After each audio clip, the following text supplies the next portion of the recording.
What's the difference between wellness and well-being? When we say the word well-being, we mean quality of life. It's really synonymous with that.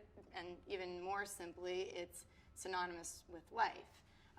So when we're talking about impacting the well-being of an organization, we just mean we're impacting the lives of the people within that organization. So you get this. This is really important. Being is synonymous with life. Being is fundamentally who you are. So when we say corporate well-being, we're talking about changing the life of the corporation, which means employees, ultimately customers, investors, and leaders.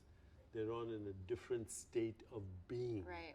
Wellness is what we understand, exercise and go to the gym. Yes. And all that, which is part of well-being, by the way. Right, it is. Physical well-being is definitely an important component, but the reason why, we want to be really, stress this point a lot is because all of the other facets of well-being don't get talked about enough, and they impact physical well-being. So, for example, when people have a sense of meaning and purpose in their life, it gives them a reason to wake up in the morning. And then when you have a reason to wake up in the morning, you'll go to the gym, right? Or your social dynamics and your relationships and the network of people around you, if you don't know how to improve that network of people or build good relationships with your spouse and the people around you, most likely that's also going to influence your ability to take care of your health. To our audience about the different facets of well-being. Well, we a lot of times use a structure that was created by Gallup because it's the most prominent and most thorough study done around the world on quality of life and what it means to live a thriving life. So according to Gallup and Healthways, the key components are, one, your career or your purpose in life. What is it that you spend your time doing every single day?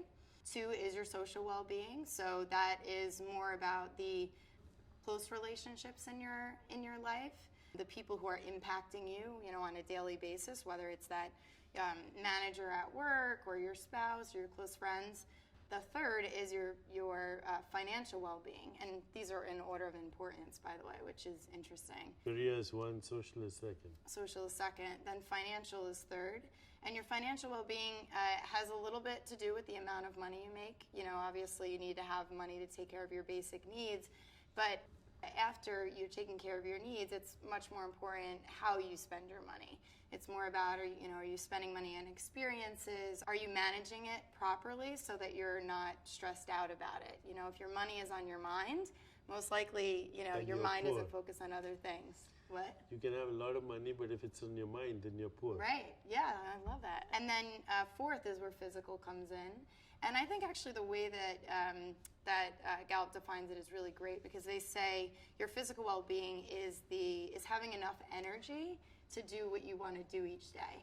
As soon as we think of physical well-being, we think it means blood pressure. Yeah, your blood pressure. Cholesterol. Yeah, we should lose weight, and there's a lot of shoulds involved with physical well-being, rather than it be the energy that you have, because you need to have energy to do what you want to do and live the life that you want. A lot of energy presumably means that your biology is good enough for that. Mm-hmm. Okay, so that's fourth. That's the fourth.